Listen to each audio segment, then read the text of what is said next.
Hello, अच्छा, hello. हाँ, अब आ रही है आवाज़? जी, आ रही है अब। ओके, मैं ज़रा स्लाइड शेयर करता हूँ, उसके बाद डिटेल वन बाय वन हम चीज़ें कवर करेंगे। यहाँ पे स्टार्टिंग से कि फ्रेंच में एजुकेशन सिस्टम क्या है, यहाँ बैचलर कितने साल का होता है, मास्टर कितने साल का होता है, वन बाय वन हम चीज़ों को लेके चलेंगे और इनमें अगर आपके क्वेश्चंस वगैरह हो तो फिर मैं अगर अपने स्लाइड पूरे कर लूँ, उसके बाद आप नोट डाउन करके रख लीजिएगा। तो फिर उसके बाद हम फर्दर उन क्वेश्चंस को भी रिव्यू करेंगे। सो मैं अपना स्क्रीन ज़रा शेयर करता हूँ।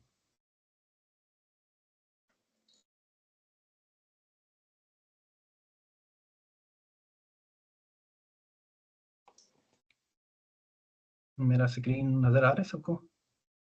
जी, आ रहा है। सो आज का सेशन हमारा स्टडी इन फ्रांस के हवाले से है कि एक इंटरनेशनल स्टूडेंट जो है, स्पेशली जो हमारे गिलगित-बल्तिस्तान के स्टूडेंट्स हैं, जो कि बैचलर के लिए, मास्टर्स के लिए या फिर पीएचडी के लिए यहाँ पे फ्रांस में आना चाहते हैं, उनके हवाले से ये एक छोटा-सा सेशन है, जिसमें उनको थोड़ा-सा गाइड दिया जाए कि यार ओवरऑल प्रोसेस कैसा होता है, वीज़ा प्रोसेस कैसा होता है, यहाँ पे अपॉर्च्युनिटीज़ कैसे हैं, यहाँ पे लाइफ इन फ्रांस कैसा है। तो ओवरऑल उसकी गाइड के लिए ये एक सेशन रखा गया है। तो हम बिला तहमीग के ये सेशन शुरू करते हैं।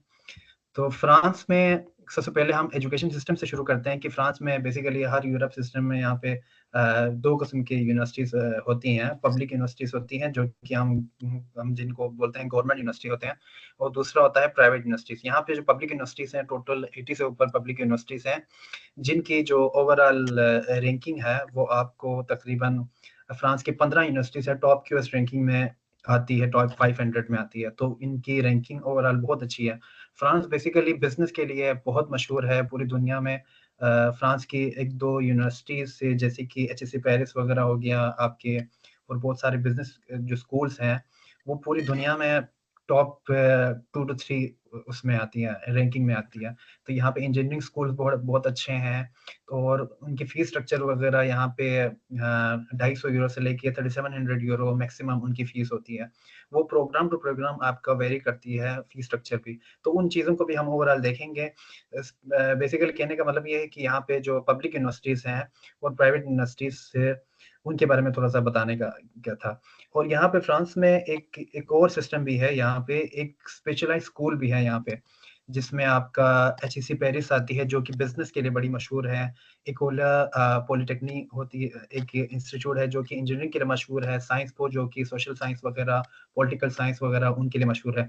ये जो स्पेशलाइज़्ड बिज़नेस स्कूल है जिसकी मैं बात कर रहा हूँ, ये आप इसको इस तरह ले सकते हैं जैसे पाकिस्तान में आपका आईबीए है, आपका लम्स है, आपका नस्ट है, ये एक स्पेशलाइज़्ड मसलन आईबीए आपका बिज़नेस के लिए मशहूर है, लम्स में आप एलएलबी के लिए ये बड़ी स्पेशलाइज़्ड है जिसमें आपको अगर आपको एडमिशन मिलता है तो आपकी जॉब अपॉर्च्युनिटीज़ अच्छी मिलती हैं। तो इसी तरह आप एग्ज़ाम्पल ले सकते हैं कि अब्दुल्ला पॉलिटेक्निक और एचएससी पेरिस जो है, ये एक एलीट क्लास बिज़नेस स्कूल है यहाँ पे क्या कहते हैं फ्रांस में, जिसमें अगर आपको एडमिशन मिलता है, स्कॉलरशिप मिलती है आपको, तो आपको बेटर अपॉर्च्युनिटी मिलेगा as compare to other public university and private university. यहाँ पे प्राइवेट यूनिवर्सिटी बहुत सारे हैं, जो कि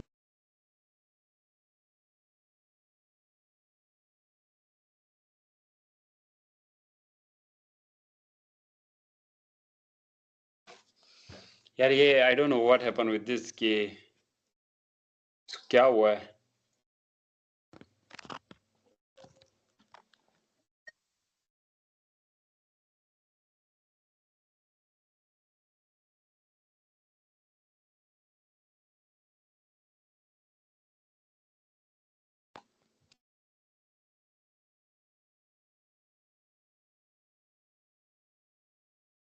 मैं ही ग्रुप से रिमूव हो गया, ये क्या चक्कर हो गया?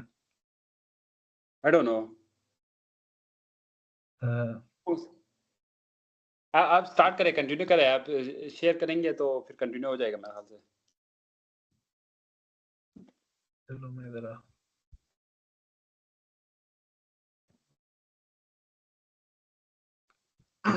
मैं अपना स्क्रीन शेयर करता हूँ। आवाज़ तो आ रही है ना मेरी, क्लियर आ रही आवाज़ है आ ना? रही है, आवाज़ आ रही है। ठीक है, तो फिर मैं स्पेशलाइज़ स्कूल के बारे में बता रहा था कि ये बिज़नेस स्कूल के बारे में हमने बता दिया, इंजीनियरिंग स्कूल के बारे में भी और ये पॉलिटिकल साइंस के हवाले से। फ्रांस में जो बेसिकली बैचलर जो होता है ना, वो 3 साल का होता है, ठीक है? जिसको वो लोग लाइसेंस बोलते हैं, ठीक है? हमारे यहाँ बैचलर जो होता है वो 4 साल का होता है। यहाँ पे बैचलर जो होता है वो 3 साल का होता है और यहाँ पे जो मास्टर्स होता है ना, उसको 2 कैटेगरी में उन्होंने डिस्ट्रीब्यूट किया होता है। एक को बोलते हैं M1 और दूसरे को बोलते हैं M2। Screen share went M1 with जो that, होता है वो Wasim bhai. स्क्रीन को बता। Remove source. Estão a remove source. ये मसला क्या आ रहा है यहाँ पे थोड़ा-सा?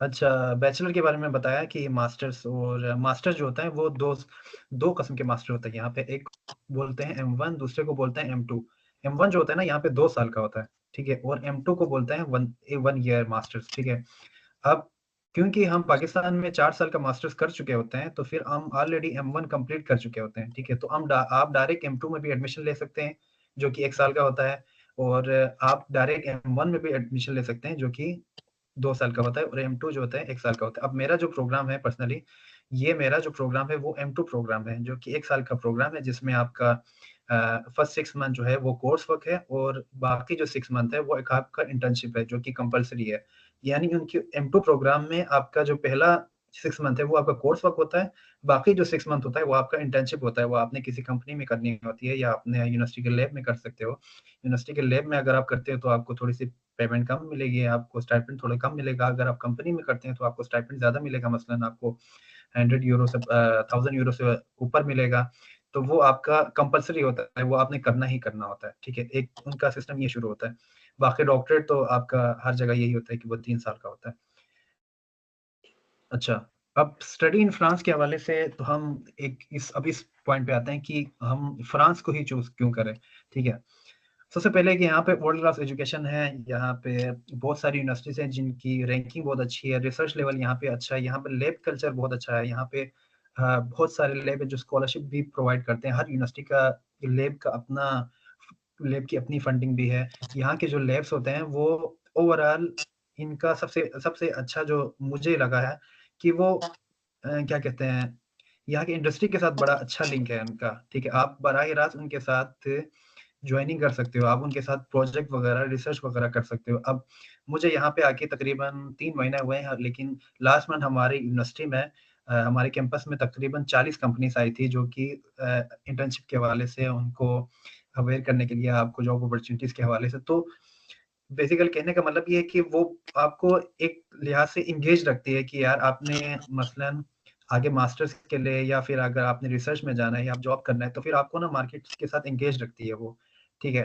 तो ये चीज़ आपको बहुत अच्छा मिलेगा यहाँ पे, आपको कल्चर इमर्शन बहुत अच्छा मिलेगा, बहुत सारे क्योंकि आपको पता है फ्रेंच की बहुत रिच हिस्ट्री है और यहाँ पे डाइवर्जन बहुत है। आपको ग्रोथ अच्छा मिलेगा, यहाँ का मार्केट प्लेस बहुत अच्छा है, टेक इंडस्ट्रीज़ बहुत अच्छी है। यहाँ पे बिज़नेस स्कूल बड़े अच्छे हैं और तीसरा पॉइंट हम आपको एक ये लिहाज से इस लिहाज से ये कह सकते हैं कि यहाँ पे अफोर्डेबिलिटी बहुत अच्छी है as compare to other European university या फिर यूके वगैरह को आप इसलिए चूज़ कर सकते हैं। यहाँ पे मोस्टली जो पब्लिक यूनिवर्सिटीज़ हैं, उनकी एप्लीकेशन फ़ीस नहीं है। आप वहाँ पे फ्री अप्लाई कर सकते हैं और उनकी जो फ़ीस है, वो आपको 250 यूरो से लेके 250 यूरो से लेके 3700 यूरो तक आपकी मैक्सिमम फ़ीस है, ठीक है? उससे ज़्यादा नहीं है। अब वो प्रोग्राम टू प्रोग्राम वेरी करती हैं, अगर आपकी इंजीनियरिंग कोई प्रोग्राम हो या आपका इलेक्ट्रिकल हो, कंप्यूटर साइंस हो तो आपकी थोड़ी-सी ज़्यादा होगी मसलन 3700 होगी, अगर आपका सोशल साइंस से, पॉलिटिकल साइंस से थोड़ा-सा वो हो तो फिर आपकी बिल्कुल ही कम होगी, आपका 250 होगा, मैक्सिमम 500 होगा।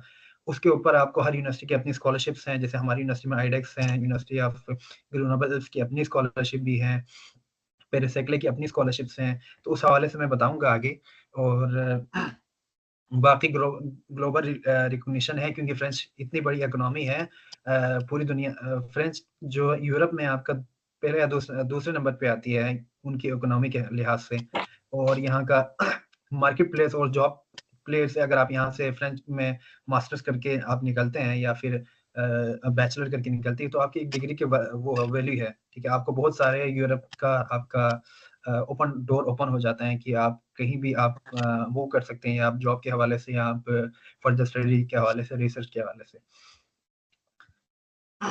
तो यहाँ पे फिर हम अगले पॉइंट पे जाते हैं कि यहाँ पे एडमिशन प्रोसेस क्या है पब्लिक यूनिवर्सिटीज़ का, कि हम प्राइवेट यूनिवर्सिटीज़ तो क्योंकि अफोर्डेबल नहीं है यहाँ पे, प्राइवेट यूनिवर्सिटीज़ आपको 5,000 यूरो से लेके 25,000 यूरोज़ भी हैं इनके फीस वगैरह। तो आप पब्लिक यूनिवर्सिटीज़ को ज़्यादा टारगेट करें। अब पब्लिक यूनिवर्सिटीज़ में यहाँ पे सर्कल क्या होता है, ठीक है? यहाँ पे पब्लिक यूनिवर्सिटी में मोस्टली जो होता है टाइम पीरियड एप्लीकेशन का, वो सिर्फ़ फॉल का होता है, मतलब सिर्फ़ सितंबर इनटेक होता है, मोस्टली जो पब्लिक यूनिवर्सिटी होती है। अब उनकी एडमिशन जो होती है वो दिसंबर से खुलती हैं, आपका दिसंबर, जनवरी, फरवरी, आपके मार्च, तकरीबन मई तक भी होता है आपका, ठीक है? मई के तकरीबन मिड तक आपका एडमिशन तकरीबन क्लोज़ होता है, ठीक है? तो आप उससे पहले आपने यूनिवर्सिटीज़ में अप्लाई करके वहाँ पे एडमिशन आपने ले ली होती है, उसके बाद आपने प्रोसेस शुरू करना होता है, क्योंकि सितंबर से पहले आपने वहाँ पे एडमिशन सिक्योर करना होता है। तो आपने तो अब फ्रांस में अप्लाई करने के 2 तरीके हैं, ठीक है? आवाज़ आ रही है मेरी क्लियर? आ रही है। अच्छा, फ्रांस में अप्लाई करने के 2 तरीके हैं, ठीक है? एक तो आप कैंपस फ्रांस के थ्रू अप्लाई कर सकते हैं, दूसरा आप डायरेक्ट यूनिवर्सिटी में अप्लाई कर सकती हैं, ठीक है? अब कैंपस फ्रांस जो होती है वो क्या चीज़ है, ठीक है? कैंपस फ्रांस बेसिकली आप उसको इस तरह कह सकते हैं कि फ्रेंच जो एम्बेसी है ना, फ्रेंच जो गवर्नमेंट है, उनके जितने भी एम्बेसी हैं पूरे ओवरऑल पूरी दुनिया में, ठीक है? मसलन पाकिस्तान में, इंडिया में, आपके हर जगह, तो उस जगह पे ना एक कैंपस फ्रांस है, ठीक है? तो उनका एक पोर्टल है बाकायदा, ठीक है? और कैंपस फ्रांस के अंदर ना उनका एक एजुकेशनल एक पोर्टल है जिसको बोलते हैं एतुदास इन फ्रांस, ठीक है? एतुदास इन फ्रांस जो है ना, वो पोर्टल उन्होंने इसलिए बनाया ताकि वो जो आपका एप्लीकेशन प्रोसेस है, आपके डॉक्यूमेंट्स जो ऑनलाइन वेरीफाई होते हैं, उसके लिए यूज़ होता है। तो एतुदास इन फ्रांस एक पोर्टल है, उसके थ्रू आप एक साथ 7 यूनिवर्सिटीज़ को टारगेट कर सकते हैं, 7 प्रोग्राम में आप अप्लाई कर सकते हैं, ठीक है? और उसके 30,000 चार्जेस हैं, ठीक है, पाकिस्तानी। तो आप उसमें अप्लाई कर सकते हैं जब आप मास्टर्स के लिए अप्लाई कर रहे हो। एक तरीका वो है, ठीक है? आप उधर अप्लाई करते हो, आपको वहाँ से एक्सेप्टेंस लेटर मिल जाता है, वहाँ पे आपका इंटरव्यू होगा, जो भी प्रोसेस वगैरह है सारा। वहाँ से अगर आपको एक्सेप्टेंस लेटर मिल गया, एक तरीका वो हो गया, ठीक है? दूसरा तरीका ये है कि आप डायरेक्ट यूनिवर्सिटी में अप्लाई करते हो, ठीक है? यूनिवर्सिटी में आप मसलन हमारी यूनिवर्सिटी है मसलन यूनिवर्सिटी ऑफ ग्रेनोबल एल्प्स, आप यूनिवर्सिटी ऑफ ग्रेनोबल एल्प्स के अपने पोर्टल पे जाते हो, वहाँ पे आप अप्लाई करते हो। एप्लीकेशन फीस मोस्टली जो यूनिवर्सिटीज़ है उसमें नहीं है। आप वहाँ पे अप्लाई करते हो, आपको वहाँ से एडमिशन मिलता है, आपको एक्सेप्टेंस लेटर मिल जाती है, ठीक है? ये आपका क्राइटेरिया है, ठीक है? ये आपका तरीका है बेसिकली एक्सेप्टेंस लेने का, ठीक है? अब वहाँ पे आप डॉक्यूमेंट्स कौन से सबमिट करवाओगे, आपके ट्रांसक्रिप्ट वगैरह, सीवी वगैरह जो मेन डॉक्यूमेंट्स है, यानी जो आप एम्बेसी वगैरह में सारा कुछ आपका जो डॉक्यूमेंट्स वगैरह वेरीफाई होते हैं, आपका आईबीसीसी वगैरह, मोफा वगैरह, वो तो आपने कंपल्सरी करनी ही करनी है। जहाँ भी अप्लाई कर रहे हो, चाइना में कर रहे हो, यूरोप में कर रहे हो, ऑस्ट्रेलिया में कर रहे हो, आपका कहीं भी कर रहे हो। ठीक है, अब सिलेक्शन क्राइटेरिया क्या होता है यहाँ पे? अब आपकी एकेडमिक्स जो परफॉर्मेंस है, आपका लेटर ऑफ मोटिवेशन है आपका, ठीक है, उस पे बिहाफ पे आपका जो सिलेक्शन होता है, आपका एक्सेप्टेंस लेटर मिलता है।